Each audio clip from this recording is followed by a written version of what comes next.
میرے تاج الشریعہ کا بیان ہے، رات کے 3 بجے CID کے لوگ میرے روم پر آئے، فرماتے میری اہلیہ میرے ساتھ میں تھی، میرا دروازہ کھٹکھٹایا، میں نے اپنی اہلیہ کو پردے میں بھیج دیا، دروازہ کھولا تو CID کے لوگوں نے میرے سامان کی تلاشی لینا شروع کر دی۔ جب میرے سامان کی تلاشی لی اس کے بعد پوچھنے لگے تم نے جمعے کی نماز کہاں سے کہاں پڑھی؟ فرمایا میں مسافر ہوں۔ کہنے لگے کہ چلو ہمارے ساتھ میں چلو۔ میرے تاج الشریعہ کو رات ہی میں لایا جاتا ہے، حضرات ہاتھوں میں ہتھکڑی اور پیر میں بیڑیاں ڈال کر کے تقریباً 14 دن تک تاج الشریعہ کو وہی جیل میں رکھا جاتا ہے، اس کے بعد وہی سے واپس کر دیا جاتا ہے۔ جدے تک ہتھکڑی ڈال کر کے لائی گئی میرے تاج الشریعہ کے۔ میرے تاج الشریعہ فرماتے میری زندگی کی پہلی ظہر کی نماز تھی جو ان ظالموں کی وجہ سے میری قضا ہو گئی۔ جب میرے تاج الشریعہ کو جدے پہ چھوڑا گیا، جب تاج الشریعہ سے کہا گیا کہ اختر رضا جس دن امام حرم کے پیچھے نماز پڑھو گے اس دن تمہیں سارے ارکان ادا کرنے دیے جائیں گے،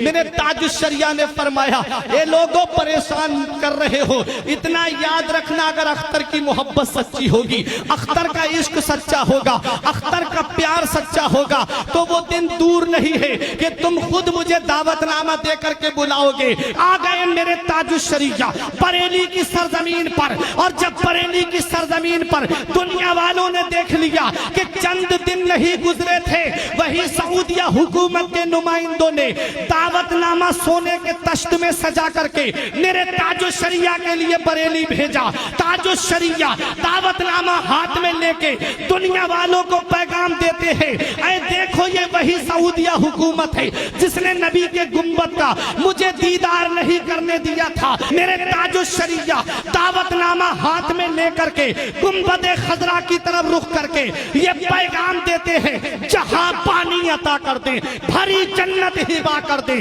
جہاں پانی عطا کر دیں بھری جنت ہبا کر دیں، نبی مختار کل ہے جس کو جو چاہیں عطا کر دیں۔